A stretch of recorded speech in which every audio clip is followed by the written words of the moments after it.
नमस्कार. राशी संवादमध्ये पुन्हा एकदा आपल्या सर्वांचं स्वागत करते. मी ज्योतिष वास्तु पंडित विद्यालक्ष्मी. आपल्यासोबत आहेत ज्योतिष वास्तुतज्ञ श्री व्यंकटेश शास्त्री गुरुजी. नमस्कार. पुन्हा एकदा नवीन विषय घेऊन मी आणि गुरुजी आज इथे उपस्थित झालेलो आहे.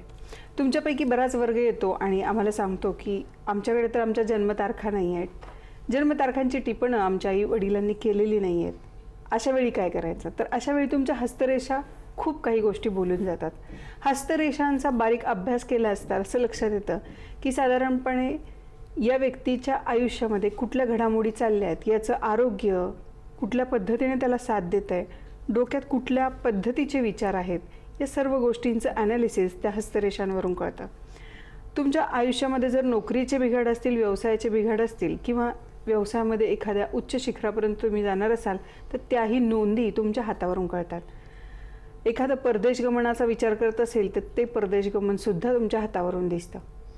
घराचे विचार करत असाल तर ते घर कधी होईल, साधारणपणे कुठल्या कालखंडात त्या गोष्टींना वेग येईल, या सर्व गोष्टींचं ॲनालिसिस आपल्याला हस्तरेषांवरून करता येतं. एखादा जण एखादी पत्रिका घेऊन येतो आणि ती पत्रिका त्याची नसते, त्याच्या चुलत भावाची किंवा एखाद्या लांबच्या पाहुण्याची असते. तर त्यावेळेस मी आणि गुरुजी त्यांना सांगतो, तुमची कर्म तुमच्यासोबत, दुसऱ्यांच्या कर्मांचं ॲनालिसिस करायला एखाद्याची पत्रिका घेऊन येऊ नका. कारण पत्रिका पाहत असताना समोर ती व्यक्ती असावी, तिच्या हस्तरेषा असाव्यात, जेणेकरून आपल्याला खूप डीप ॲनालिसिसपर्यंत जाता येतं. गुरुजी, बराच वर्ग आपल्याकडे येत राहतो आणि बरेच पालक असतात किंवा एखादी आई आपल्याकडे येते आणि एक तर तिचा प्रश्न असतो तो तिचं मूल अभ्यास करत नसतं म्हणून असतो, मुलं ऐकत नाहीत म्हणून असतो, मुलाच्या शिक्षणात अडथळे येत आहेत, मुलाचं लग्न होत नाही आहे, मुलाच्या करिअरमध्ये प्रॉब्लेम आहेत, अशी चिंता घेऊन ती आई येताना दिसते. आई येते त्या मुलाची पत्रिका घेऊन, कधीकधी त्याचा फोटोही सोबत आणते. तो मुलगा मात्र मला या शास्त्रावरती विश्वास नाही असं म्हणून घरात बसतो आणि आई मात्र चिंता करत करत तिथे पोहोचलेली असते. त्यावेळी काही तोडगे आम्ही सांगतो, पण एक लक्षात घ्या, जेव्हा विषय पत्रिकांचा निघतो, तुमच्या कर्माचा निघतो, तेव्हा प्रत्येक व्यक्तीची कर्म ही त्याच्या भविष्यासाठी लागू पडतात. आई विचारते की माझ्या मुलाचं शिक्षण चांगलं व्हावं, त्याचं लग्न व्हावं, म्हणून तुम्ही मला काहीतरी तोडगा सांगा, मी काय केल्याने माझ्या मुलाचं कल्याण होईल, हा प्रश्न तिचा असतो. जेव्हा प्रत्येकाचं वय साधारण 22च्या नंतर क्रॉस होतं, त्याच्यानंतर त्याची आई कुठले तोडगे करून त्या मुलाला फायदा होत नाही, त्या व्यक्तीलाच म्हणजे त्या मुलालाच ते तोडगे करावे लागतात. त्यामुळे शक्य असेल तर मुलांना सोबत घेऊन या, कारण बऱ्याच अंशी साधारण टीनेजर्स जे असतात त्यांना काउन्सिलिंग हे खूप महत्त्वाचं आहे. म्हणजे ज्योतिषशास्त्र पत्रिका बघणं हा एक भाग निराळा आहे, पण काउन्सिलिंग हा भागसुद्धा त्याच्यात खूप महत्त्वाचा आहे. विद्यार्थी दशा असेल किंवा तरुणावस्था असेल तर या दोन्ही फेजमध्ये टर्निंग पॉईंट्सवरती काउन्सिलिंग हा खूप महत्त्वाचा फॅक्टर आहे. आजचं जनरेशन जे आपण पाहतोय, आपले संस्कार कधीतरी कमी पडलेले असतील म्हणून असेल, मुलं आईवडिलांचं ऐकत नाहीत हे आपल्याला प्रामुख्याने दिसतं आणि त्यावेळेस गरज पडते ती काउन्सिलरची. काउन्सिलिंग हा भाग काळपरत्वे याला वाढीला चालना का मिळाली? कारण संयुक्त कुटुंब पद्धतीमध्ये आपण हल्ली राहत नाही आहे किंवा आपण काही रूढी परंपरांना विसरून चाललेलो आहोत आणि त्याचा डायरेक्टली किंवा इनडायरेक्टली परिणाम हा समाजव्यवस्थेत आपल्याला होताना दिसतो. कुटुंब व्यवस्था जी आहे ती जनरली जर जॉईंट फॅमिली असेल तर एकमेकांमध्ये सुसंवाद होतो आणि काउन्सिलिंग हा फॅक्टर तिथे गरजेचा पडत नाही. मात्र ही जी आत्ताची कुटुंब पद्धती आहे, विभक्त कुटुंब पद्धती जी आहे, लोक 3 किंवा 4 अशी फॅमिलीज असतात आणि त्याच्यामध्ये सुसंवाद होत नाही, ते मूल एकटं पडत जातं आणि त्याला गरज लागते ती काउन्सिलिंगची. फक्त ज्योतिषशास्त्रासाठी येऊ नका, तर काउन्सिलिंग हा सुद्धा त्याच्यातला खूप महत्त्वाचा भाग आहे. काही गोष्टी आमच्या भाषेत, आमच्या पद्धतीने तुमच्या मुलांना समजावून सांगू द्या, तर त्याचा तुम्हाला फायदा होताना दिसेल. असे बरेचसे अनुभव गुरुजी आपल्याला वारंवार येत राहतात आणि पालक एकटे येतात किंवा मग स्वतःच्या मुलांच्या पत्रिका आणल्या तरी मुलं त्यांची सोबत येत नाहीत. बरोबर आहे, ते अगदी बरोबर आहे. कारण की काय होते की एकतर जे नवीन जनरेशन आहे ते मुलं ह्या गोष्टीला, ह्या शास्त्राला मान्यता देत नाही आहेत. बरोबर. आणि आईवडिलांची इच्छा असते की थोडंसं मुलांनी अभ्यास आणि अध्यात्म ह्या दोन्ही गोष्टींना फॉलो करावं. अध्यात्माने केल्यानं काय होतं की थोडंसं मुलांच्या मनामध्ये एक छोटीशी भीती राहते. बरोबर. भीती म्हणजे कुठल्या चुकीच्या गोष्टीची नाही, कुठल्या चुकीच्या गोष्टी आपल्याकडून होऊ नये ह्या गोष्टीची भीती त्यांच्या मनात राहते. बरोबर. आणि अध्यात्माचं पालन केल्यामुळे काय होतं, श्लोक मंत्र तंत्र आणि प्लस जे घरातली नातेवाईक आहेत, आईवडिलांबरोबर कसं बोलायचं आहे, कसं राहायचं आहे, मोठ्यांना लहानांना कसं आदर द्यायचं आहे, ह्या सगळ्या गोष्टी त्याच्यामध्ये संस्कार, अध्यात्म आणि संस्कारामध्ये येतात. बरोबर. पण ह्या गोष्टी जर का आईवडील करत असतील तर आईवडिलांचा बघून मुलंसुद्धा ते फॉलो करतात. तर अशा बऱ्याच गोष्टी आहेत. आणि मुलांना जर का तुम्ही घेऊन येता, तुमची वास्तूचा मॅप घेऊन येता आणि त्या मुलांची हस्तरेखा आणि पत्रिका ह्या तिन्ही गोष्टी टॅली करून ह्याच्यातून बेस्ट मार्ग त्यांच्यासाठी काय काढता येईल ते आपण त्यांच्यासाठी काढतो. बरोबर. आणि त्या गोष्टीचा प्रभाव काय पडतो मुलांना, आम्ही आमच्या पद्धतीने, आपण आपल्या पद्धतीने ब्रेनवॉश करतो. काही अध्यात्म आणि सायन्स हे दोन्ही एकत्र कसं काम करतं, कारण की शास्त्र म्हणजे सायन्सच आहे, है ना. आणि ज्योतिषशास्त्रामध्ये सुद्धा ग्रहतारेच आहेत आणि सायन्समध्ये ग्रहतारेला मान्यता दिलेलीच आहे. तर ज्योतिषशास्त्र आणि सायन्स, ज्याला ॲस्ट्रोसायन्स म्हटलं जातं, ह्याचा जेव्हा आम्ही मुलांना व्यवस्थित समजवून सांगतो आणि त्यांना दोघांचं सिमिलरिटी जेव्हा सांगतो तेव्हा मुलांना वाटतं की ह्याच्या मागे काहीतरी गणित आहे. आणि मग त्या पद्धतीने त्यांना आम्ही अनुभव बोलतो, मागच्या भूतकाळामधल्या काही गोष्टी त्यांना समजावून सांगतो. ह्याच वेळेस ही ग्रहदशा चालू होती, ते अशा घटना घडलेल्या होत्या, ह्या सगळं सांगितल्यानंतर मुलांना थोडंसं त्या गोष्टी विश्वासात होतात. म्हणून त्यांना त्या ग्रहांच्या पद्धतीने पुढे कुठल्या गोष्टी फॉलो कराव्या ह्या पद्धतीने आम्ही त्यांना सांगून ग्रह, संस्कार, वास्तुशास्त्र ह्या सगळ्या गोष्टी त्यांना व्यवस्थित मार्गदर्शन केल्यानंतर ती मुलंसुद्धा त्या गोष्टीला फॉलोमध्ये राहतात. आणि त्या मुलांच्या संस्कारामध्ये, त्यांच्या राहणीमानामध्ये, वागण्यामध्ये, आईवडिलांचा आदर करण्यामध्ये, भाऊ बहिणींचा आदर करण्यामध्ये, घरात कुठल्या दिशा फॉलो करायच्या आहेत त्या सर्व गोष्टीमध्ये, स्वभावामध्ये त्यांचा बदल होत जातो आणि ते बरोबर आपल्या करिअरला फोकस करतात. कारण की ते त्यांची वेळच आहे की करिअर फोकस करायची. कारण की त्या वेळेत जर का त्यांनी करिअरला फोकस नाही केलं, एकदा वेळ निघून गेली तर मात्र ती वेळ सारखी त्यांना भेटत नाही. तर आता इकडे जे करिअर बाबतीतलाच एक प्रश्न इकडे आलेला आहे. अक्षय झिंगाडे म्हणून, त्यांची जन्मतारीख आहे 2 जानेवारी 1996, 11:20 सकाळचे, अहमदनगरवरून आहे. शिक्षणामध्ये अडथळे येत आहेत आणि आरोग्य सारखे बिघडते असं त्यांचा प्रश्न आहे. तर ते पत्रिका माझ्यासमोर आलेली आहे त्यांची, मकर राशी मीन लग्न. तर ह्या पत्रिकेचं आपण मार्गदर्शन चालू ठेवूया, आपण तत्पूर्वी घेऊया एक छोटासा ब्रेक.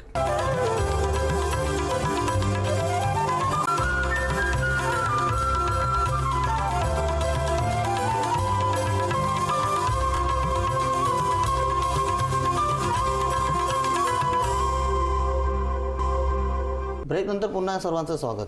अक्षयची पत्रिका इकडे माझ्यासमोर आलेली आहे. मकर राशी मीन लग्न, लग्नामध्ये केतू बसलेला आहे, सप्तमामध्ये कन्याचा राहू बसलेला आहे, कर्मस्थानामध्ये दशमामध्ये गुरु स्वग्रही होऊन हंस योग प्राप्त करून बसलेला आहे.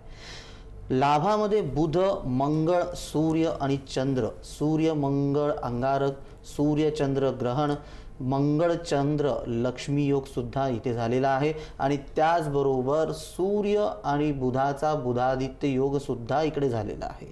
आणि त्याबरोबरच पुढे शुक्र आणि शनी हा व्ययस्थानामध्ये बसलेला आहे. तर ह्याची पत्रिका असं दर्शविते की शिक्षणाच्या बाबतीमध्ये गुरु जो स्वग्रही यांचा हंसयोग जो बसलेला आहे, पंचमहापुरुषातला एक योग जो इकडे दाखवतोय, जर गुरुच्या रिलेटेड ह्यांनी जर का पुढे फॉलो घेतला शिक्षणाच्या माध्यमात तर मात्र ह्यांना चांगली फलितं भेटताना दिसतील. पण ह्यांचं आत्ताची काळ काय आहे की राहूची महादशा चालू आहे 2034 पर्यंत आणि ह्यांचा राहू बसलेला आहे सप्तम स्थानामध्ये. राहूच्या महादशामध्ये ह्यांच्या हातून स्ट्रगल तर होणारच, पण राहू जेवढं स्ट्रगल करवेल नंतर राहू जाता जाता एक मोठा प्लॅटफॉर्म ह्यांना देऊन जाईल आणि गुरुची महादशा समोर आपल्या राहणार. तर गुरु ह्यांचा जो हंस योग आहे, तर मी ह्यांना एकच सांगीन की गुरुच्या रिलेटेड जॉब किंवा व्यवसाय सुरू करा आणि राहूच्या महादशामध्ये त्या जॉबकरिता स्ट्रगल करा. जशी राहूची महादशा संपेल, गुरुची महादशा सुरुवात होईल, तर तुम्ही गुरुच्या माध्यमातून जे घेतलेलं शिक्षण आहे ते तुम्हाला जॉब आणि व्यवसायासाठी प्रगती देईल. म्हणून मी यांना अक्षयला हेच सांगेन की गुरुच्या महादशामध्ये खूप काही प्रगती आहे. 2034 पर्यंतचा काळ जो आहे हा थोडासा स्ट्रगल, मेहनती, धावपळीमध्ये राहील, स्ट्रेस राहील. सूर्यचंद्र ग्रहण योग असल्याच्या कारणाने लाभस्थानामध्ये थोडंसं मानसिक तणाव, चिडचिड आणि हार्डवर्क भरपूर होण्याचे योग आहेत. पण हार्डवर्कला घाबरू नका. सूर्यचंद्र ग्रहण योग असल्यामुळे, सूर्याची फलितं कमी असल्यामुळे स्वतःजवळ लाल रंगाचा रुमाल कॅरी करण्याचा प्रयत्न करा आणि त्याचसोबत जितकं होईल तेवढं घरातली पूर्व दिशा वापरा. जर का घरामध्ये पूर्व दिशा बंद असेल तर मात्र तुमच्या वास्तूचा निगेटिव्ह इफेक्ट तुमच्यावर पडतोय, हे मात्र जाणून घ्या. तर त्याच्याकरिता जर घरामध्ये पूर्व दिशा बंद असेल तर एक तांब्याचा सूर्य पूर्व दिशेच्या भिंतीवर आवर्जून लावा आणि झोपताना मात्र डोकं तुमचं पूर्व दिशेला ठेवा आणि जेव्हा सकाळी तुम्ही उठाल तेव्हा ते सूर्य महाराजांचं दर्शन घ्यायचं विसरू नका. तर अशा बऱ्याचशा गोष्टी वास्तू आणि पत्रिकेच्या आपल्या आयुष्यावर घडत असतात. गुरुजी, ही जी पत्रिका आहे तर याच्यात आपल्या असं लक्षात येतं की 7th हाऊसचा राहू जो आहे बरोबर. तो कुठेतरी काहीतरी इम्पॅक्ट या व्यक्तीवरती करताना दिसतो. पत्रिका जी आहे त्याच्यात साधारण गणित बघितली तर लक्षात येईल की 30% वास्तू ही या व्यक्तीवरती काम करताना आपल्याला दिसतीये. 70% पत्रिका आणि 30% वास्तू ही इथे सुद्धा ॲप्लिकेबल आहे. गुरुजींनी जसं सांगितलं की पूर्व दिशा जर बंद असेल तर ती एक निगेटिव्ह गोष्ट आहे जी इम्पॅक्ट करू शकते या पत्रिकेला. सोबत ब्रह्मस्थान जर ओके नसेल, म्हणजे ब्रह्मस्थानात जर टॉयलेट बाथरूम असेल, कचरा असेल, रद्दी सामान असेल, भंगार वस्तू ठेवलेल्या असतील तर त्या आधी हटवा अक्षय. कारण या जर गोष्टी तिथे असतील तर काही गोष्टीची निगेटिव्ह फलितं तुम्हाला मिळताना दिसतील. आम्ही वारंवार सांगतो तुम्हाला की तुमची पत्रिका, बऱ्याचदा काही पत्रिका समोर येतात आणि त्या पत्रिका पॉझिटिव्ह दिसतात, ती व्यक्तीसुद्धा जेन्युइन दिसते, चांगली कर्म करणारी दिसते. मात्र जर वास्तू पाहिली तर लक्षात येतं की तिथं थोडासा खूप जुनं सामान घरामध्ये ठेवलेलं आपल्याला आढळतं. फार जुने कपडे, गोधड्या, जुनी भांडी, लोखंडाच्या काही वस्तू, काही जुनी स्टीलची तांबे, भांडे, हे सगळं असं बांधून कुठेतरी घराच्या सेंटरमध्ये म्हणजे ब्रह्मस्थानाच्या दिशेत ते ठेवून दिलेलं असतं. पार्किंग, फर्स्ट फ्लोअर आणि टेरेस असं जरी एखाद्याचा बंगला स्वरूप घर असेल तर तिथेही असं दिसतं की तो पार्किंग स्लॉट असेल, राहतं घर असेल आणि टेरेस असेल, यांच्यापैकी कुठेही ब्रह्मस्थानात जर काही गोष्टी ठेवलेल्या असतील तर त्याचा इम्पॅक्ट तुमच्या आयुष्यावरती होताना दिसतो.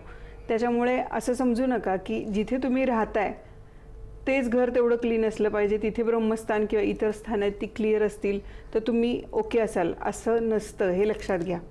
बऱ्याच पत्रिका, बऱ्याच केसेस आम्ही पाहिलेल्या आहेत की घरामध्ये कुठल्या तरी फ्लोअरवरती, म्हणजे ते राहतात ज्या बंगल्यामध्ये, त्या बंगल्यामध्ये कुठेतरी एखाद्या ठिकाणी, म्हणजे पार्किंग असेल किंवा टेरेस असेल, यांच्यापैकी कुठंतरी अडगळीचं सामान खूप दिवस साठवून ठेवलेलं असतं.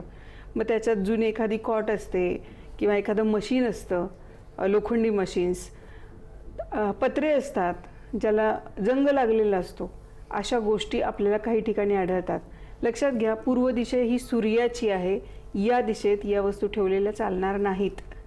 मग ते तुमचं पार्किंग असेल, तुमचं राहतं घर असेल किंवा टेरेस असेल, तर त्यापैकी कुठल्याही ठिकाणी पूर्व दिशेत जर तुम्ही खूप भंगार सामान बांधून ठेवलेलं असेल की आज काढेन, उद्या काढेन, भंगारवाल्याला विकेन, त्याचे 4 पैसे मिळतील, असा जर विचार करत असाल तर पूर्व दिशेतलं जे भंगार झालेलं सामान आहे ते आधी घरातून हटवा, तर तुम्हाला सूर्याची फलितं चांगली मिळतील. म्हणजे गुरुजी, जनरली आपण जेव्हा कोर्ट केसेस किंवा कोर्ट केसेसमध्ये अपयश वारंवार, सरकारी नोकरीचा एखाद्या 2 मार्कांनी मुलं अपयशी होत आहेत, अशा वेळी आपल्याला बऱ्याचदा असं दिसलंय की त्याच्या पंचम स्थानात स्वराशीचा सूर्य आहे किंवा लग्नी त्याचा स्वराशीचा किंवा उच्चीचा सूर्य आहे. म्हणजे सरकारी नोकरीसाठी पत्रिका तर बरोबर आहे, मात्र घरामध्ये त्यांच्या पूर्व दिशेमध्ये त्यांनी जे साठवून ठेवलेलं सामान आहे, म्हणजे ते सांगतात आपल्याला आल्यावरती की माझी आजी त्या वस्तू काढू देत नाही, ते विकू देत नाही, तिच्या आठवणी दडलेल्या आहेत. पण अशा साठलेल्या ज्या वस्तू आहेत त्या सरकारी नोकरीमध्ये बॅरियर करताना आपल्याला बऱ्याच अंशी दिसलेलं आहे. आणि त्या अनुषंगाने मी आणि गुरुजी जे तुम्हाला सांगत असतो वारंवार की 30% वास्तू ही तुमच्या 70% पत्रिकेला कव्हर करते. तर ही गोष्ट लक्षात घ्या. सरकारी नोकरीमध्ये ज्यांच्या बिघाड होत आहेत, 1-2 मार्कांनी तुम्ही मागे राहताय, तर पूर्व दिशा आणि ब्रह्मस्थान हे दोन्ही ओके असायला हवं हे लक्षात घ्या. फक्त सरकारी नोकरीसाठीच नव्हे तर जनरली आयुष्यात जर यश प्राप्त करायचं असेल तुम्हाला तर बऱ्याच गोष्टी लक्षात घेणं गरजेचं आहे. त्याच्यामध्ये घरामध्ये अनावश्यक असलेल्या वस्तू, भंगार झालेल्या वस्तू, जुने न लागणारे कपडे या जर गोष्टींचा त्याग केलात, त्या काढून टाकल्यात घरातून, तर बऱ्यापैकी तुम्हाला हलकं झाल्यासारखं वाटतं. जेव्हा तुम्हाला शोल्डर म्हणजे मोस्टली घरातल्या महिला वर्ग जो आहे त्यांच्यासाठी स्पेशली जर तुम्हाला खांदेदुखीचा त्रास होत असेल, कमरेचा त्रास होत असेल आणि गुडघ्यांचा त्रास होत असेल, तर घरामध्ये जे नको असलेल्या वस्तू बांधून ठेवलेल्या आहेत त्या आधी काढा. साड्यांचे ढीग असतात, ती साडी पुन्हा पुन्हा तुम्ही घालणारही नसता, ती साडी कपाटामध्ये राहून जीर्ण होऊन फाटून जाते, तिला वाळवी लागते, तरीसुद्धा त्या वस्तू तुम्ही तशाच्या तशा ठेवलेल्या असतात. त्याचा डायरेक्टली इनडायरेक्टली इम्पॅक्ट हा तुमच्या आरोग्यावर होतो भगिनींनो, लक्षात घ्या. कारण घरात सगळ्यात जास्त वेळ तुम्ही असता, त्यामुळे वास्तू ही सगळ्यात आधी जर निगेटिव्ह अटॅक केला तर ती आधी तुमच्या आरोग्यावरती करते, तुमच्या मानसिकतेवरती करते. तुम्हाला खूप डिप्रेशन येतं, खूप छोट्या छोट्या गोष्टींचा राग येतो, तुम्ही पटकन रिॲक्ट होता, रडत बसता, त्रागा करून घेता, स्वतःलाही त्रास करता आणि घरातल्या सगळ्यांना त्याचा त्रास होतो. मुलं काही बोलली तरी तुम्हाला वाईट वाटतं, नवरा थोडासा ओरडला तरी तुमच्या डोळ्यात टचकन पाणी उभं राहतं. याच्या मागे बऱ्याचदा घरातल्या अत्यंत म्हणजे खूप काळापासून साठवून ठेवलेल्या ज्या वस्तू आहेत त्या कारणीभूत असतात, हे लक्षात घ्या. अशा पद्धतीनं बऱ्याच महत्त्वाच्या गोष्टी घेऊन आपण पुन्हा भेटणार आहोत. घेऊयात एक छोटासा ब्रेक.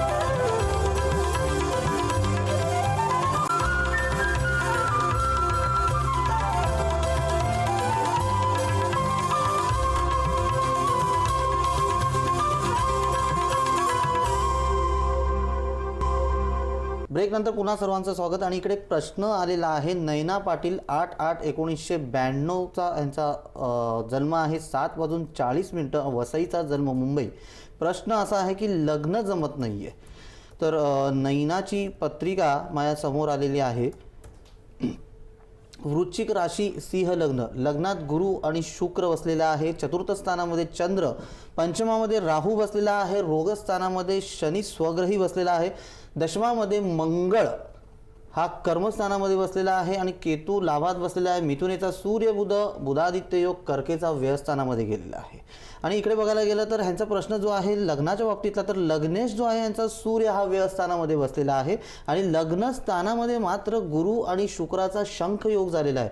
पण इकडे एक प्रॉब्लेम असा झालेला आहे की गुरु ज्या ठिकाणी बसतो ते स्थान थोडंसं खंडित करतो. म्हणजे लग्नाच्या लग्नामध्ये ह्यांचा गुरु जो आहे की विराजमान असून सुद्धा सूर्याच्या घरात बसल्यामुळे तो अस्त झालेला आहे. आणि त्याचबरोबर सूर्य म्हणजे लग्नेश जो आहे हा व्ययस्थानामध्ये बसल्याच्या कारणाने जो स्थान आहे, लग्नस्थानाची फलितं जे त्यांना भेटायला पाहिजे आहेत तसं भेटत नाही. पण ह्याचा अर्थ असं नाही आहे की लग्न जीवन सौख्य नाही आहे.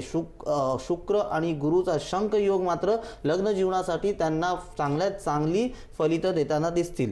मात्र इकडे असं आहे की सूर्य आणि सूर्य बुध बुधादित्य योग हा कर्क राशीचा बसलेला आहे आणि त्याचा स्वामी जो आहे चंद्र हा मात्र चतुर्थ स्थानामध्ये बसलेला आहे. चंद्र चतुर्थ स्थानामध्ये बसल्याच्या कारणाने इथे मात्र जलतत्वावर लक्ष देणं गरजेचं आहे आणि त्याचबरोबर वायव्य दिशेवर मात्र वास्तूतल्या लक्ष देणं फार महत्त्वाचं आहे. वायव्य दिशेमध्ये काही ना काही प्रॉब्लेम्स असू शकतं, वायव्य दिशा होऊ शकते, घराची कट असू शकते, त्याच्यामुळे घरातल्या मुलीचं लग्न होण्याबद्दलचे प्रॉब्लेम्स होऊ शकतात. जर काही असं असेल, वायव्य दिशेमध्ये टॉयलेट बाथरूम वगैरे काही असेल किंवा वायव्य दिशेमध्ये कट असेल तर मात्र मुलीला होईल तेवढं शक्यतो वायव्य दिशेकडे झोपण्याचा प्रयत्न करायला सांगा. तर होऊ शकतं वायव्य दिशेचा काही ना काही वास्तूवर नकारात्मक ऊर्जा असू शकल्याच्या कारणाने मुलीला लग्न जीवनामध्ये प्रॉब्लेम होऊ शकतात. त्याचबरोबर मुलींनी मी एक सांगेन की शुक्र हा लग्नस्थानामध्ये बसल्याच्या कारणाने शुक्राची फलितं वाढावीत म्हणून दर शुक्रवारी देवीला पांढरी फुलं चढवणं हे फार महत्त्वाचं आहे आणि त्या दिवशी तुमच्या कपड्याचा रंगसुद्धा पांढराच राहिला पाहिजे. तर लग्नस्थानामध्ये जो शुक्र बसलेला आहे ते शुक्राची फलितं वाढण्यासाठी दर पौर्णिमेला देवीची ओटी भरणं फार महत्त्वाचं आहे. जवळ कुठलंही मंदिर असेल तुमच्या तर खण नारळाची ओटी दर पौर्णिमेला देवीच्या मंदिरात भरा. कमीत कमी 5 पौर्णिमा भरा. कुठून ना कुठून काही ना काही लग्नासाठी तुम्हाला स्थळं येताना दिसतील. ओटी भरताना सुद्धा तुमची कपडे जे आहेत हे पांढरे रंग राहणं फार महत्त्वाचं आहे. आणि जेव्हा कुठल्याही स्थळ वगैरे येईल त्यावेळेस मात्र जो दिवस असेल हा शुक्रवारचा जर का असेल तर त्यातल्या त्यात तुमच्यासाठी फार योग्य राहील. बऱ्याचदा तुमच्या समोर एक प्रश्न असतो की अमुक दिवशी स्थळ येणार आहे पाहायला, तर कुठल्या पद्धतीची रंगसंगती करावी. तर लिहून घ्या. सोमवार असेल तर शंकराला आपण पांढरी फुलं चढवतो, तर सोमवारी जो परिधान करायचा रंग आहे तो सफेद आहे. मंगळवारी गणपतीचा रंग आहे तो लाल रंग आहे. बुधवारी पांडुरंगाच्या तुळशी आहेत हिरव्या. गुरुवार आहे चाफा, दत्त महाराजांना प्रिय आहे, पिवळा रंग आहे. शुक्रवारी देवीला वाहणारी फुलं आहेत ती पांढरी आहेत, पांढरा रंग आहे. शनिवारी निळसर रंग तुम्ही वापरू शकता आणि रविवारी पिवळा, पांढरा किंवा ऑरेंज कलर हे रंग तुम्ही फॉलो करू शकता. अशी बरीच माहिती घेऊन आम्ही दररोज याच ठिकाणी याच वेळी भेटत असतो. तुम्ही शक्यतो प्रत्यक्ष भेटीसाठी या, वास्तुपरीक्षणाचा लाभ घ्या. उद्या पुन्हा आपण याच ठिकाणी याच वेळी भेटणार आहे नवीन प्रश्नासह. उद्यापर्यंत रजा घेतो. नमस्कार. नमस्कार.